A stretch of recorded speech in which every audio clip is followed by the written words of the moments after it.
একটু আগে একজন একটা পা দেখলাম, খুব সুন্দর মসৃণ একজোড়া পা, নেল পলিশ দেওয়া, 2 ফিটের জুতো পরা। মেয়েটা কে বলতো? সিন ক্রিয়েট করিস না, পা দেখা আমি কেন Google.com বের করতে পারবো না? যা যা জুতো পেটা করা হয়ে গেছে, যা।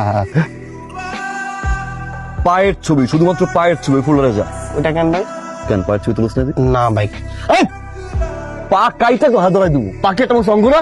নেক্সট টাইম দেখো পায়ের ছবি তুলুন শুধু। ফোড়ান যা। বাম পায়ের রিং, মসৃণ একটা পা, 2 ফিটের জুতো পরা। ভাই হয়ে গেছে। এক্স্যাক্টলি এই পা। 24টা ঘন্টা সময় দেন ভাই খালি। হ্যালো, পাওয়া গেছে?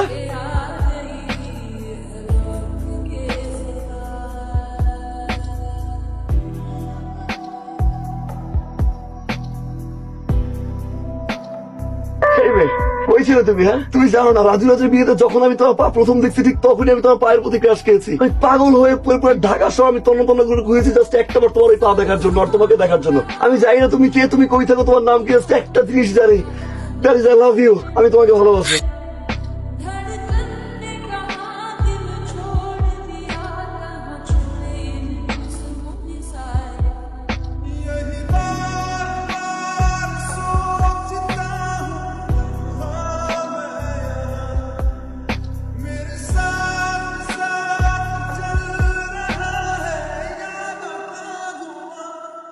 जो भेजी थी दुआ वो जाके आसमां।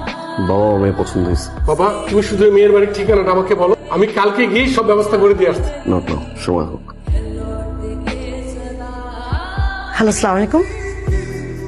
হ্যালো হ্যালো, কে? পারিসা, আপনি আমার নাম্বার পেয়েছেন কোথায়? পুরো ঢাকা শহরে 2 কোটি মানুষের ভিতরে 4 কোটি পা পারিসা। সেই জায়গা দিয়ে আমি তোমার পা খুঁজে বের করছি, আর তোমার নাম্বার। সব পারেন আপনি, আপনার দ্বারা সবই সম্ভব। আগে আমাকে বলেন, আমাকে ফোন দিয়েছেন কেন? খোদার কসম পারিসা, আমি তোমার অনেক বেশি ভালোবাসি। আমি জাস্ট একটা জিনিসই চাই পারিসা, সারা জীবনের জন্য থেকে আমার হয়ে পারিসা। এটা কোনোদিনই সম্ভব না, কেন সম্ভব না? প্লিজ একটু বলো আমাকে। কারণ আমার বয়ফ্রেন্ড আছে।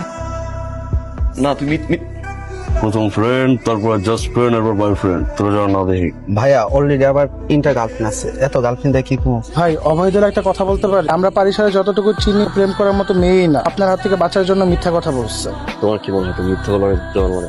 আমি সব জানি পারিসা, তোমার কোনো বয়ফ্রেন্ড নেই। হ্যাঁ, আমার বয়ফ্রেন্ড নাই, তার মানে এটা না যে আপনি আমার বয়ফ্রেন্ড হয়ে যাবেন। আমি মরে গেলে আপনার সাথে কোনোদিনও রিলেশনশিপে যাব না। একটা বার বোঝার চেষ্টা করো কতটুকু আমি তোমার ভালোবাসি পারিসা। কি আমি আপনাকে কিভাবে বোঝাবো? আপনি যেগুলো করে বেড়াচ্ছেন এটাকে ভালোবাসা বলে না, এটাকে ক্ষমতার অপব্যবহার বলে। আর এই ধরনের মানুষকে কেউই পছন্দ করে না। আপনি না আমাকে বলেছেন আপনি আমাকে অনেক ভালোবাসেন, আমার জন্য সবকিছু করতে পারবেন, তাহলে দয়া করে আজকের পর থেকে আমার সামনে আর কোনোদিনও আসবেন না।